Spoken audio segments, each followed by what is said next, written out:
Well, here we are on iDos. It's Sunday morning, and my daughter just came to the beach over there to meet us up. Or we went with the dinghy to meet my daughter up at the beach over there, where we usually go and bring the dinghy in if we have to go to town.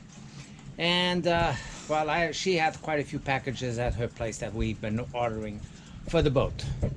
Small miscellaneous stuff like chargers for the VHF, an AIS. I'm anxious to get that hooked up. And on these boxes over here, the long box over there is most likely all the filters and the cylinders for a Pro watermaker. And that will be the electric motor. It's a 110 driven, 40 gallons per hour delivery system. And for peace of mind and safety and to handle storms, we picked up a Mantis anchor.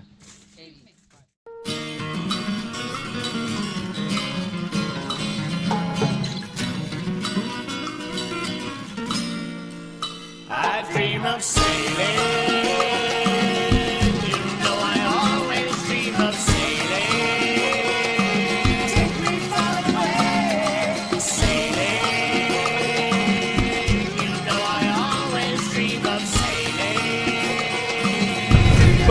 It's a new life, and we are constantly learning lessons.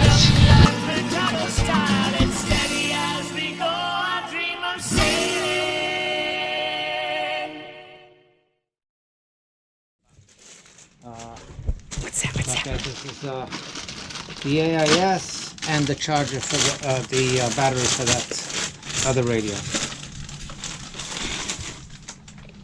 So got a USB, and it's compatible to communicate with the rest of my items. It's the AIS 100 Pro. So it's a receiver, USB, and NEMA outputs. So we'll be installing this, and this will be giving us a peace of mind as to what our surroundings are. And it's fairly small. And you know, the instructions will be straightforward. No sense of humor because I don't like electronics, so I know it's going to be a pain in the butt. And that's the new battery? And that's the battery for the ICOM that for some reason is not taking a charge. So all these small electronics, the AIS, the charger, this, all came from Hodges Marine, and it might not be local to you, but that has been the most reasonable pricing that I've seen on getting the continuance from yesterday. Yesterday we had quite a scare on the boat. This squall came through, and we had a little bit of a sliver on the main sail sticking up outside of the sail bag. Well, when the squall came in full blast, it pulled up the sail, and the sail was just violently shaken up on the mast and across the boom. I mean, scary.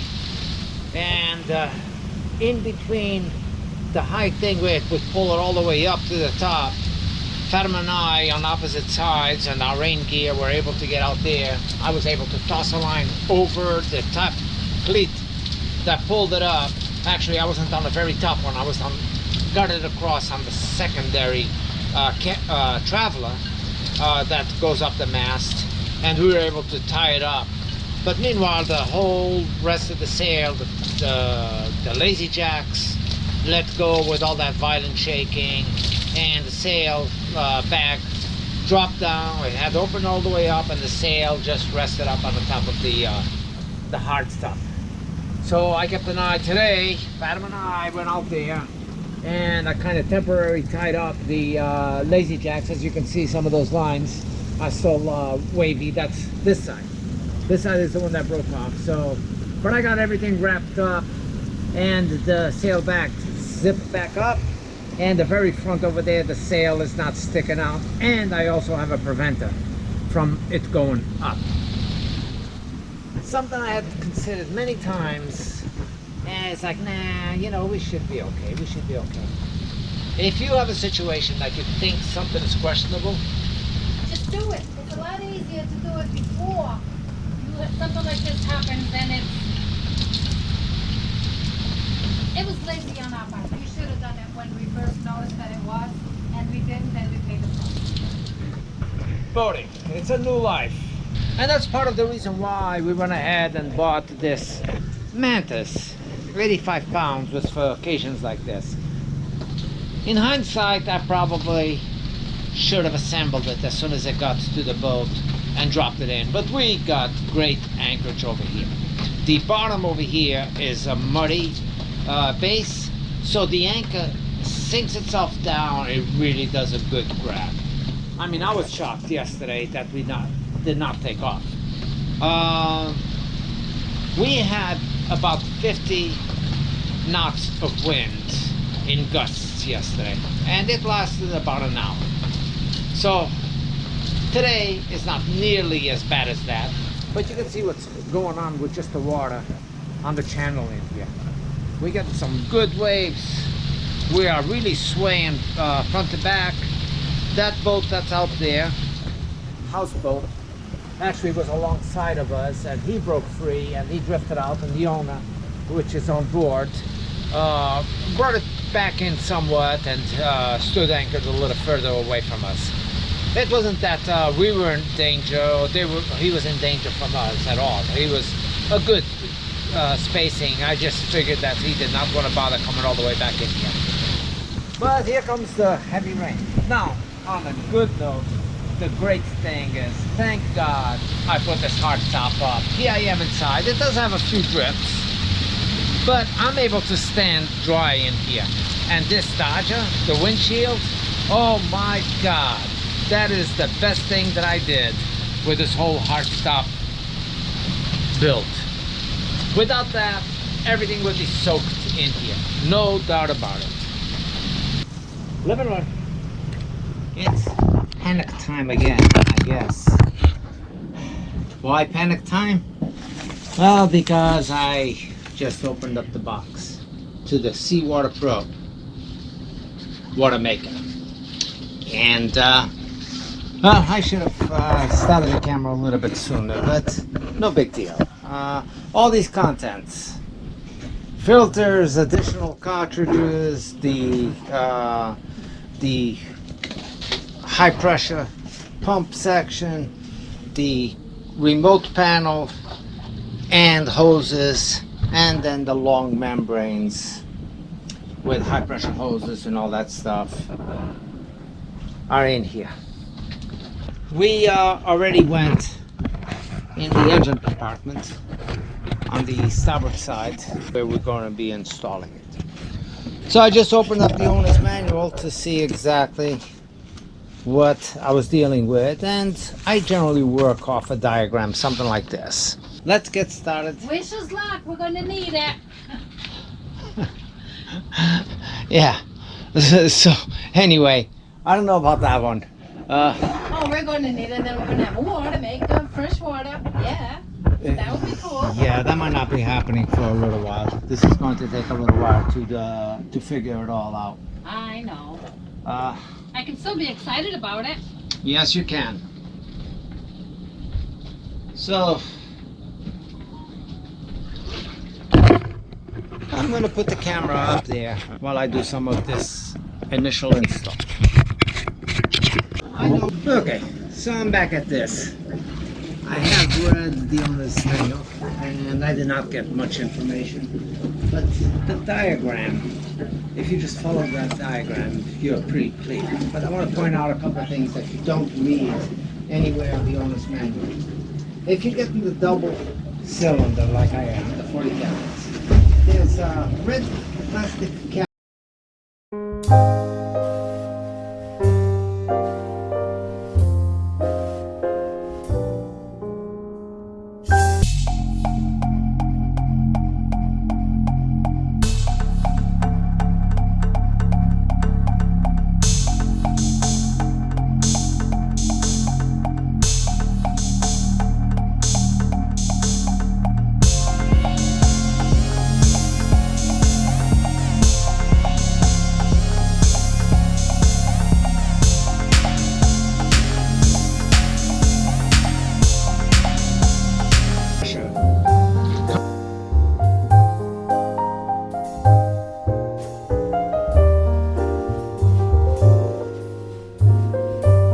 Now, I've gone ahead and placed everything in the bulkhead to where I thought looked pretty good. And I will show you what I got the way it is right now. I got the membranes in an area that I thought was perfect. Going across, and the pre-filters are right behind that dangling down, which again I thought was pretty good. So I'm going to try to get in there and show you what's going on and discuss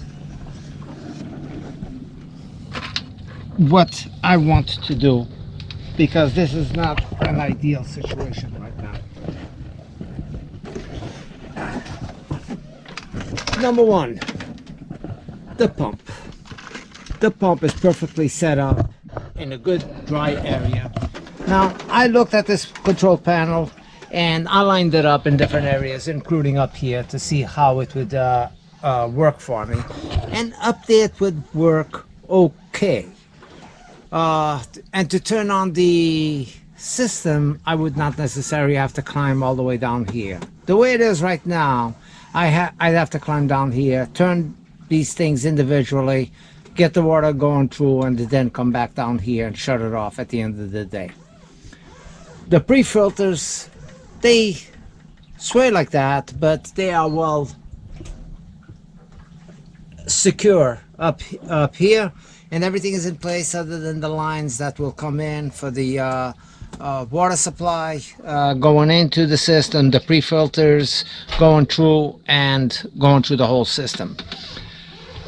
This, I got this in wood grain because I thought I wanted to assemble this inside of the boat, where I would just go through one of the cabins and flip switches on and I could see exactly what was going on. And the drawback is that everything is based on the length of these hoses. So if you're doing this type of install, contact C-Pro and they will give you a longer hose if you so require. So the most I can go away from the pump is 6 feet, because that's the length of the hose. And 6 feet is not enough to go through there. Number one, on that bulkhead on the back, I really don't have room to do a cutout and have the wires coming through there. And the only other area I got is on the side of this wall on this corner over here. Sneaking water lines in, there's a little seat area beyond that I could mount it over there. But the situation, no matter what, or no matter where I want to install this, anywhere different, can be easily accessible. Now, I put this down here because I kept still all the storage that I could possibly have in all over the place, including this shelf, and I can still put something in here if I need to that will give me the storage. This is really the only issue I have right now, and I put it down here, but I think that all I want to do really is mount it up. So it's over there. I open up just a hatch and I can read this and have full accessibility. So that's what I'm going to do right now. I'm going just to move this panel further up, but not necessarily away. I could even put it under here, screwing it from the front with nuts on the back and accessibility over here, or even here on this this sidewall. So I'm going to see exactly how I want to mount this panel. The way it is right now, I do not want it to be.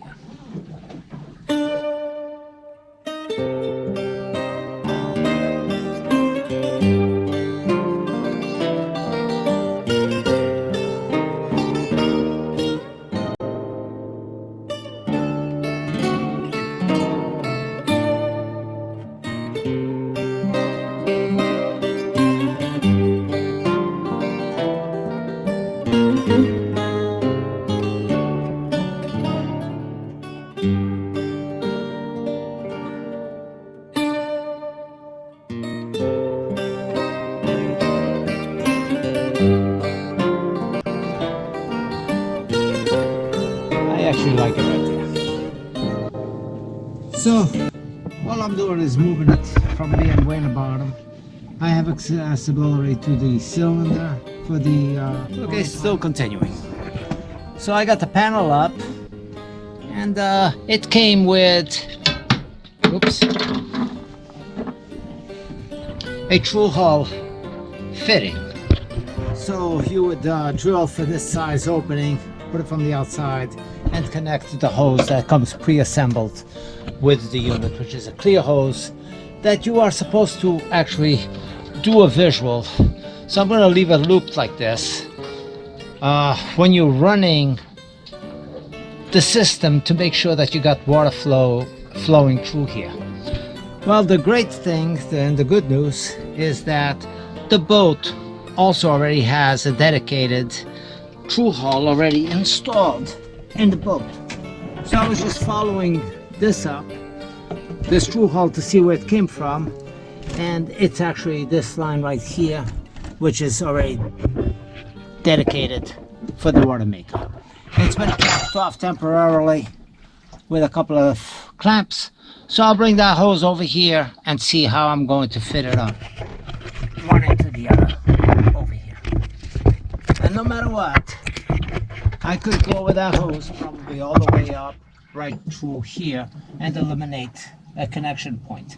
But that hose is a different size from this connection right here. So I'll wait on that and see what, it's not that I'm going to wait on it, I just want to see exactly what's the best way to address that. Do it over here, run this for a minute, turn that on. Once the pressure is set, you never have to touch it again. It stays, that's where you set it up to run your 800 psi on this side. You got a green area over there. Once it's set at that, you leave it alone. You don't play with that anymore. But I think that's pretty good. Okay, back in the hole. Follow up with the generator setup. The pump is wired directly from the generator. What I did is I went to the generator side on the panel that controls whether if I'm going shore power, generator power. I inserted this end of the line, which goes through all the way across to the opposite side, and that's hardwired inside. So when the generator is on, this plug lights up, letting me know that I have power at the end of this. The reason why I went with this setup right here, with the plugs, keeping it plugged, is because this plug, I might be able to use it for something else when the water maker is not running and I need some heavy duty power to control maybe some other power tool or something like that without going through the inverter. Also, the reason why I went directly to the generator rather than my inverter is because, as you can see, this is a pretty large motor. I believe it's a 1 horse, 1.5 horse, 1 horsepower. And that puts a lot of draw, especially when it's under pressure on the high pressure pump. And I don't want to take a chance and put too much draw on my inverter charger. So there's no mistake turning this on when I don't have the generator on. That's why I went to that route. I mean, either way, the generator would have to be running to maintain power in my house bank. If I shut off the generator and this was running, it would kill my batteries in no time. So with the way it is, there's no confusion, there's no setup. Hon, you want to turn on the generator, please? So once the generator goes on, you will hear it. You will see this yellow cord light up. That does not mean that it's supplying power automatically to here. It will only supply power to this pump is with that switch up there. So let's go through the phases.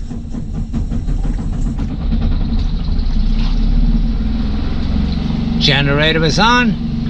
I do have power at the end of my extension cord, which is by the way a 10.3. So it's heavy duty, heavy enough. Nothing is going on with the pump. Everything is off. Go up here. I still got to put my 2 AA batteries for the flush bank. No, leave it on. So I will turn on my seawater pump, the small one, which is this one down here. That is to prime the water system in there.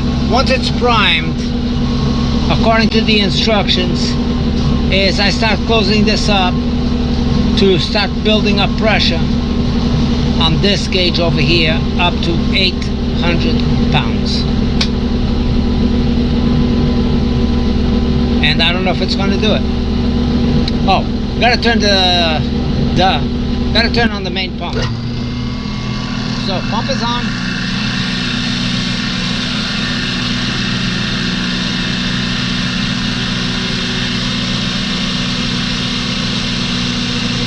Start building up this pressure very slowly for the first time.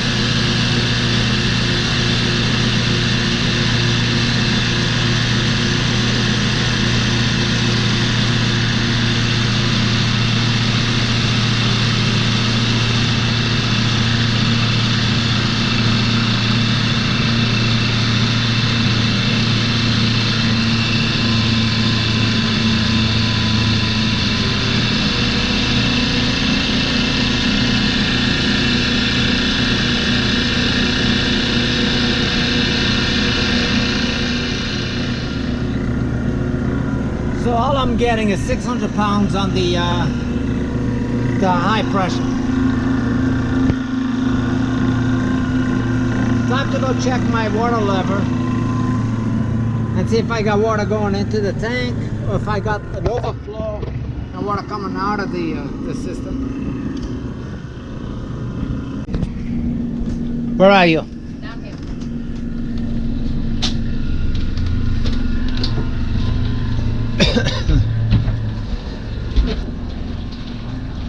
We got 32, 33 gallons, 33, 34 gallons. Okay. So, but all I'm getting is 600 pounds of pressure. I'm not getting the full.